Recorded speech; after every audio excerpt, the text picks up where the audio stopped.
Welkom bij HBVL Crimi, de wekelijkse Actua-podcast over de Limburgse criminaliteit met Tom Verstappen.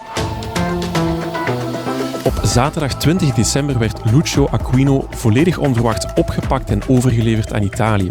De 63-jarige Italiaanse Maaslander staat in België momenteel terecht in het grote drugproces Costa. Ook het Italiaanse gerecht wil hem vervolgen in het onderzoek naar de Calabrische maffia. Waarom wordt hij net nu overgeleverd en wat betekent dit voor het verdere verloop van het proces Costa? Philippe Ergens, jij bent een van onze misdaadjournalisten bij het Belang van Limburg. Ja, we kregen toch wel wat onverwacht nieuws op zaterdag 20 december. Vertel eens even. Het afgelopen weekend kregen we het bericht binnen dat kwam vanuit de omgeving van Lucio Aquino dan, dus onze 63-jarige Maasmechelaar, dat hij ontvoerd was door de Italiaanse politie. Nu wat blijkt, zaterdagavond is de familie van Aquino bij de politie aangifte willen gaan doen omdat ze hem kwijt waren. Dus hij was verdwenen, ze wilden die verdwijning melden. En toen is de familie van Aquino, van Lucio Aquino, erachter gekomen dat hij niet verdwenen was, dat ze wel wisten waar hij zat, namelijk op het vliegtuig richting Italië, richting een gevangenis in Italië. Dus dat is een goed gecoördineerde actie geweest van enerzijds de federale gerechtelijke politie Limburg, anderzijds samenwerking met speciale eenheden, op vraag van het parket in Limburg en een overleg met het federaal parket, hebben zij beslist om zaterdag tot een arrestatie van Aquino over te gaan. Ze hebben dat gedaan, niet bij hem thuis, want daar was hij niet. Nee, ze hebben dat gedaan op een parking van een horecazaak in Maasmechelen. Stond zijn auto daar geparkeerd.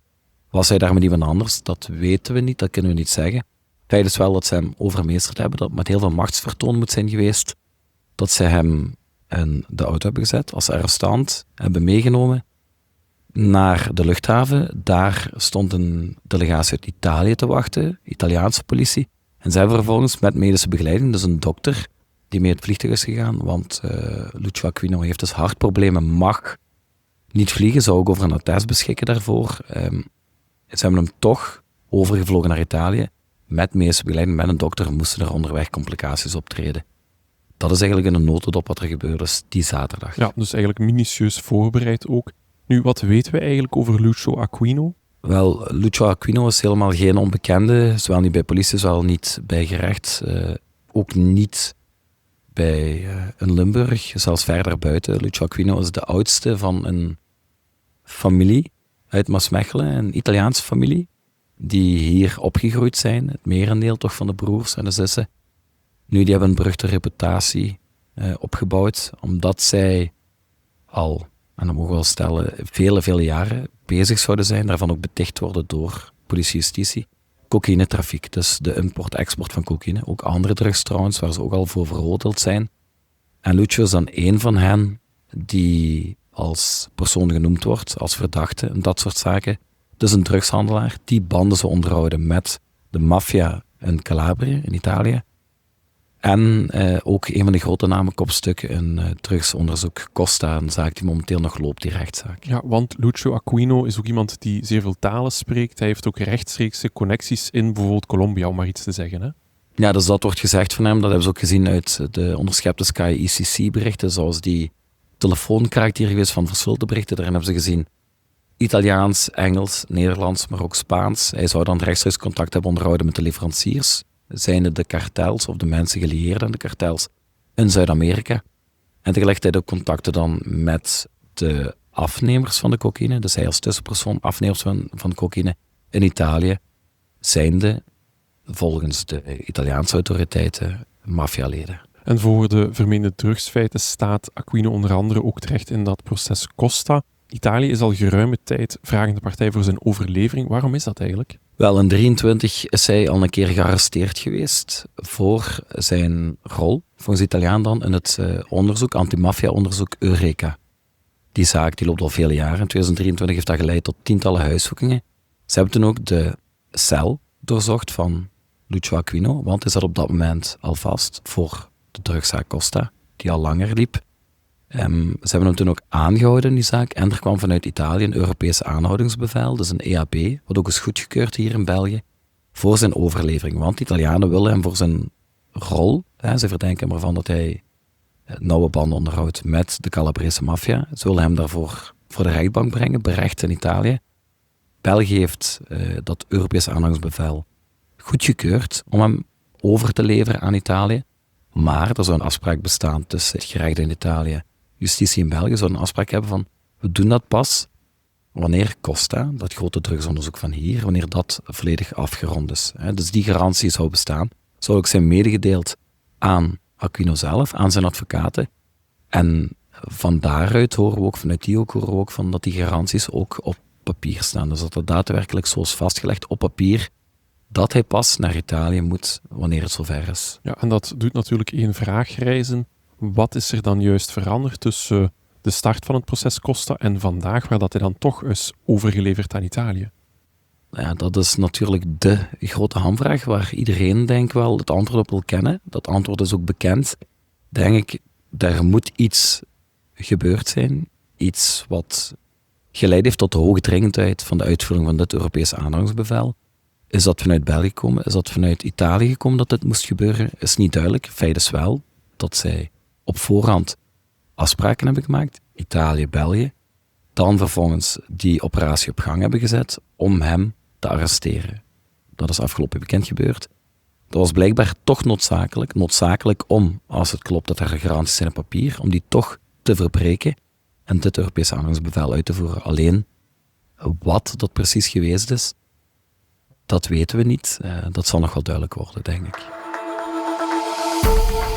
Philippe, de overlevering van Aquino moeten we dus zien in het licht van het dossier Eureka. Vertel eens even, waar gaat dat dossier eigenlijk over? Eureka is een Italiaans onderzoek met heel veel vertakkingen naar het buitenland. Italië, iedereen weet dat daar een probleem is met de maffia-organisaties. Het gaat al vele decennia mee. En de Italianen proberen dat te bestrijden. Justitie, politie daar. En Eureka is eigenlijk een anti-maffia-operatie. Die loopt al vele jaren. Is in 2023 dan bekend geraakt vanwege die tientallen huiszoekingen verspreid over heel Europa.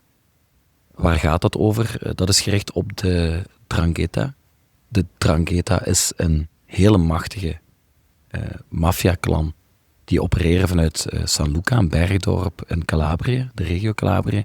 Zouden tot de top 3 van maffia-organisaties bestaan in de wereld. In Italië, maar ook in de wereld. Dat is heel, heel machtig. Heel veel vertakkingen. Als een soort octopus met allerlei armen die overal naartoe gaan. Elke vertakking zou aan zich kunnen opereren, maar altijd door terug te koppelen aan de hoofdzetel, aan de bakerbad, aan de topfiguren. En zij hebben in het kader van dat dossier in 2023 heel veel arrestaties verricht, waaronder dus ook in België met zwaartepunt hier in Limburg. Ja, en het is door de Sky ECC-kraak, opnieuw, dat horen we heel vaak tegenwoordig, dat men ook heel veel concrete aanwijzingen blijkt te hebben die ook richting Lucio Aquino wijzen. Hè? Ja, dus sowieso dat onderzoek van Eureka loopt al vele jaren. Dat is ook met heel veel afluisteren geweest. Dat is ook met tal van observaties geweest. Ik denk, maar ben niet zeker, maar ik heb ook begrepen dat daar gewerkt is met infiltranten. Mensen die vanuit de politie geïnfiltreerd zijn in die organisatie.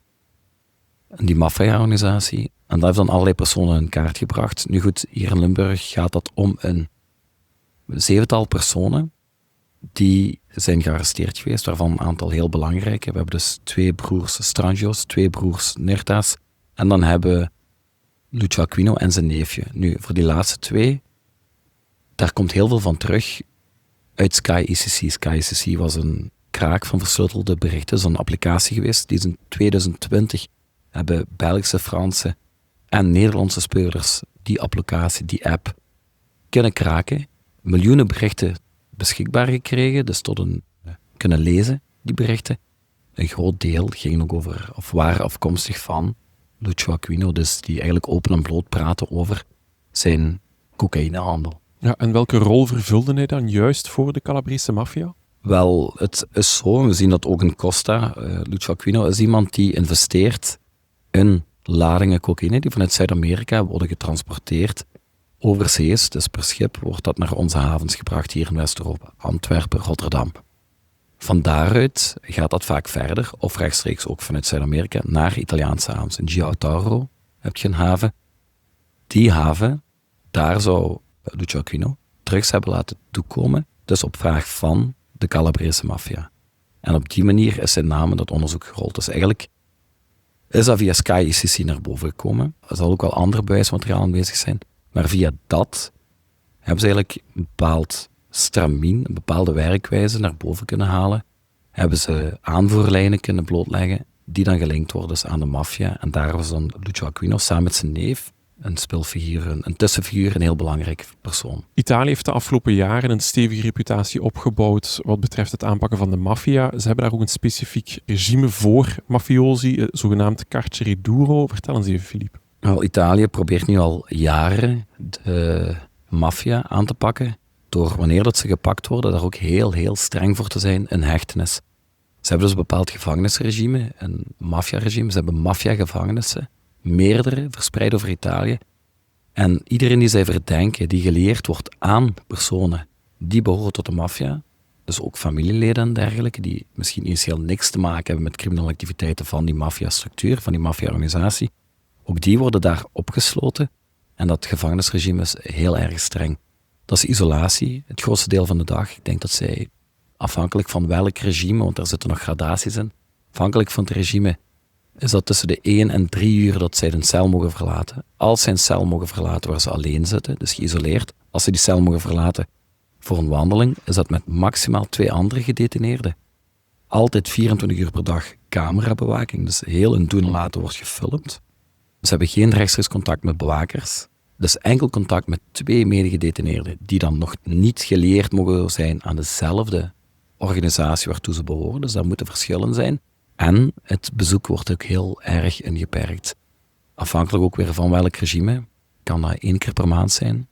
Dat de gedetineerde die in een maffiagevangenis het bezoek ontvangt, dat is achter glas. Dus geen fysiek contact met die persoon die op bezoek komt. Dat is beperkt in tijd. En altijd onder het oog van de bewakers van de penitentiaire beambten. Die mensen worden zoveel mogelijk geïsoleerd met het doel om hen te breken. Want daar is ook wel wat kritiek op vanuit mensenrechtenorganisaties die zeggen dat mag niet. We brengen de mensenrechten in het gedrang met het regime, met deze maatregelen. Maar Italië trekt zich er eigenlijk erg weinig van aan. En de criticasters zullen zeggen dat dat mensonterend is. Maar de voorstanders zeggen dan weer van kijk, het werkt, want we zien mensen die vrijkomen na een jaar dat ze hebben gezeten, die houden zich weg van de maffia, die proberen dat te verlaten, dat crimineel pad. Maar goed, als dat is wat Lucio staat te wachten, dan zijn dat natuurlijk geen prettige vooruitzichten. Niet vergeten, hij was sinds de zomer vrij onder voorwaarden, nu terug in de gevangenis, ook nog in een regime wat heel erg strikt en streng is. Met de feestdagen, het zal niet gemakkelijk zijn. Nee, en als we kijken qua gevangenisstraf, natuurlijk, de vonnissen die al uitgesproken zijn in dit dossier Eureka, ja, die zijn ook niet mals, hè? Nee, dus er zijn tientallen arrestaties verricht, tientallen mensen die berecht zullen worden, moeten worden in die zaak. Een gedeelte van hen, in Italië, structuur qua gerecht, qua rechtbank, geheel anders. In vergelijking met ons land, ruim 80 verdachten in de zaak Eureka hebben bijvoorbeeld gekozen voor de verkorte rechtsprocedure. Die mensen zullen voorkomen. Er zijn ook 4 Limburgse Italianen die eronder vallen. Dus we hebben de vroegere Genkse pizzabakkers, de familie Nerta. We hebben dan nog 2 andere broers van de familie tak Strangio. Nerta, Strangio worden gezien als de royals van de maffia in Calabrië. Wat zijn de royals? Rechtstreekse afstammelingen van de belangrijkste families, van de initiële families die tot die maffia behoren. Dus zij zouden dan telgen daarvan zijn. We hebben gekozen voor die verkorte procedure, want zij zitten wel sinds 2023 in Italië in de gevangenis. Dus voor hen kan het niet snel genoeg vooruit gaan. Die zijn in 21 oktober veroordeeld en ze hebben straffen tussen 12 en 20 jaar gekregen. En dat gaat dan voor feiten van witwas. Bijvoorbeeld wat een pizzazaak hier wordt gezegd van geld van de maffia is naar hier gebracht om wit te wassen, dus ik mis dat geld. Naar België, witwassen via onder meer die pizzatent in Genk. We hebben ook andere structuren, hulp bij cocaïneverzendingen die er geweest zijn, dat daar hulp verleend is. Andere hand- en spandiensten tussen de 12 en 20 jaar gekregen. Het is de bedoeling dat ze die straf volledig moeten uitzetten. Ja, dat is toch niet niks. Zeker niet voor iemand, dat is ook weer in het geval van Lucio. Lucio is een Italiaan.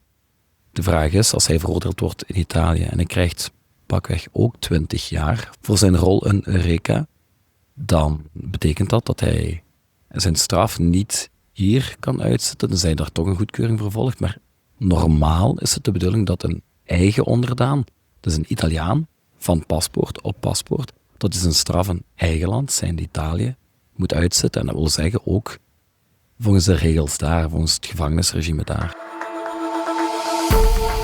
Filip, zoals je aangaf, Lucio Aquino is een van de speelfiguren ook in de zaak Costa. Vertel eens even, waar gaat die zaak ook weer over?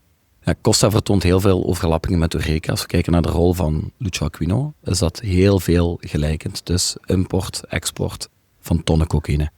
Costa aan zich, heel veel 50-plus beklaagden nog op dit moment. Een onderzoek in 2019 gestart met een lading tropisch hout uit Costa Rica. Vandaar Costa, de naam, Operatie Costa. Dan hebben ze heel veel mensen in kaart gebracht. Sky ICC heeft daar nog extra belastend materiaal aan toegevoegd. Ze hebben dan 4 organisaties in kaart kunnen brengen. Er is een ex-rijkswachter met Willy van Mechelen. Paul Jos, die op dit moment ondergedoken leeft in Sierra Leone, zit erbij als leider van zo'n organisatie. We hebben Geert Frisson uit Borgeloon, een ex-bandido intussen, want hij zou niet meer welkom zijn bij de bandidos. Ze zijn overgelopen naar de Hells Angels. Als we alles moeten geloven wat er gezegd wordt, was leider van een van de criminologisaties. En dan de 4e draaide rond Lucio Aquino en een rechterhand van hem. Wat heeft hij gedaan in Costa? Hij heeft via fruit, dekladingen fruit, drugs, cocaïne laten importeren. En op die manier dan weer terug verder verspreid, verkocht aan afnemers. Een totaal globale plaatje Costa draait om 25 tot 28 ton cocaïne dat daadwerkelijk volledig in onderzoek gegoten is. Maar ze hebben ook bewijzen gevonden, afschriften, gesprekken die verschuld waren, die ze dan hebben kunnen ontcijferen, van tientallen andere ladingen die er geweest zijn. Nog eens vele tonnen cocaïne extra. Ze hebben alles samengeteld. Ze hebben dan beoogd vanuit het Openbaar Ministerie, of begroot vanuit het Openbaar Ministerie. Het gaat hier om een omzet van 3,5 miljard. Drugsomzet 3,5 miljard. Verdiensten 1,5 miljard, wat ze zouden willen terugvorderen. Dus dat is een gigantische drugszaak. Meer dan 50 verdachten, 4 organisaties, tientallen tonnen cocaïne en miljarden aan misdaadgeld. Ja. Dus dat is echt wel enorm groot. Een gigantische zaak. Nu, de zaak loopt eigenlijk al een aantal maanden, maar bijzonder stroef. Wat is eigenlijk de impact nu van de overlevering van Aquino, toch een van de speelfiguren, aan Italië? Costa, de rechtszaak, is tot nu toe redelijk dramatisch verlopen. Normaal waren we al lang klaar daarmee. Dit jaar in maart, voor de eerste keer gestart. Dag 2 lag het al stil. Na een wrakingsverzoek, problemen via een van de hoofdbeklaagden. Dan nieuwe datum vastgelegd. We hebben dan wraking gekregen ook weer tussendoor. We hebben weer een datum moeten vastleggen. En dan nu, uiteindelijk was iedereen het erover eens. Ook weer omdat er weer allerlei bezwaren waren. Vanuit advocaten van speelfiguren. Heeft de rechtbank in Tongeren, waar het proces plaatsvindt, beslist. We starten begin februari. De verwachtingen waren ook wel van, dat gaat helemaal goed komen. Want iedereen heeft zijn zegje kunnen doen. De grootste bezwaren zijn van tafel. Dus in februari, de maand februari, eindelijk, we komen tot de essentie van de zaak, namelijk een veroordeling of mogelijke veroordeling van de verdachte Costa. De vraag is alleen, wat gaat dit met zich meebrengen? Want als de advocaten van Aquino niet tevreden zijn met de gang van zaken nu, en gaan zeggen dat de rechten van de verdediging geschonden worden, want ze beweren dat er garanties zijn, ze zeggen dat die er zijn, dat die ook op papier staan, de rechter volgt erin, ja, dan kunnen we opnieuw een vertraging krijgen van die rechtszaak. Filip, je haalt het zelf aan. Je hebt ook contact gehad met de advocaten kort na het feit dat Aquino werd opgepakt en overgeleverd en ondertussen ook een aantal dagen later. Vertel even, wat is de reactie van hun? Wel, vlak na de feiten waren ze natuurlijk verbouwereerd, omdat zij ook zich moesten baseren op de verklaringen van familieleden, onder meer van Lucio Aquino, die niet wisten wat er gebeurd was, enkel wat hen was medegedeeld door de politie. Lucio was weg, zou in Italië zitten. Die waren nogal verbouwereerd, want ze zeggen van, ja kijk, er waren garanties. We hadden een akkoord met het Openbaar Ministerie, met het parket, dat hij hier mocht blijven Costa. Dat EHB vanuit Italië nog niet ging uitgevoerd worden. Dat wordt nu toch gedaan en we weten van niets, we weten niet waarom. Zij waren echt verbouwereerd, wisten ook niet goed hoe daarop te reageren. Hebben dat ook niet gedaan in het begin. Wilden eerst standpunt kennen van het Openbaar Ministerie. En dus hebben ze dat gekregen. En nu vechten ze eigenlijk de wettigheid van de uitvoering van het EHB. Het zou dan te maken hebben met de voorrechtenis waarin Aquino nog verkeerde op het moment van het EHB en dan nu het vrij zijn onder voorwaarden en dan alsnog de uitvoering van het EHB, is dat wel wettig. Ik vermoed dat ze dat aan het onderzoeken zijn, dat ze daar ook tegen protesteren. En dan is er natuurlijk dat akkoord wat er is, als dat inderdaad zwart op het papier staat, dan hebben zij misschien wel recht om spreken. Krijgen ze misschien ook gelijk. Hoe ze dat precies gaan aanpakken, weet ik niet. Nu goed, als ik het goed begrijp, maakt het Openbaar Ministerie, hebben zij ook overleg gepleegd over deze zaak. En maken zij zich op hun beurt weer sterk dat dit wel degelijk waterdicht is, hetgeen wat ze gedaan hebben. En dat er dus zich geen problemen voordoen. Alleen weten we niet, als in februari Costa van start gaat Aquino dan daar zijn en gaat dat al dan niet gevolgen hebben voor het verder verloop van die rechtszaak? Ja, we kunnen eigenlijk een juridisch steekspel verwachten, denk ik. Nu, als we kijken naar Costa en Aquino, wat mogen we nu eigenlijk verwachten? Het is een beetje speculeren, maar ja, hoe zie jij de komende maanden? Ik denk dat dat heel moeilijk te zeggen is. Ik hoop dat het proces kan doorgaan. Het mag ook wel bij de 5e poging intussen. Maar goed, we hebben al gezien in het verleden dat niets nog zeker is. Zeker niet in Costa. Het loopt al hele tijd dat het vastloopt, die zaak. Bestaat die kans dat het opnieuw gebeurt door hetgeen wat zich nu heeft voorgedaan? Ik vrees van wel. Al weten we nooit wat de komende maanden gaan brengen. Ik denk dat het heel moeilijk is om voorspelling te doen. Ja, Philippe, ik onthoud vooral dat we eigenlijk niet zo goed weten waarom dat Aquino net nu wordt overgeleverd aan Italië. Hoe dan ook moeten er dringende redenen geweest zijn om dat te doen. Jij gaat het voor ons blijven volgen natuurlijk. Wil je thuis op de hoogte blijven van deze zaak en andere, dan kan dat via de HBVL-app. Dit was HBVL Crimi, de wekelijkse Actua-podcast over de Limburgse criminaliteit. Bedankt voor het luisteren.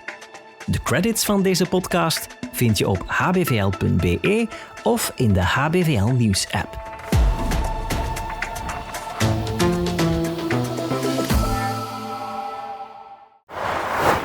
Bedankt voor het kijken. Wil je meer Limburgs nieuws? Abonneer je dan op ons kanaal of check het in de HBVL-app. Tot de volgende keer.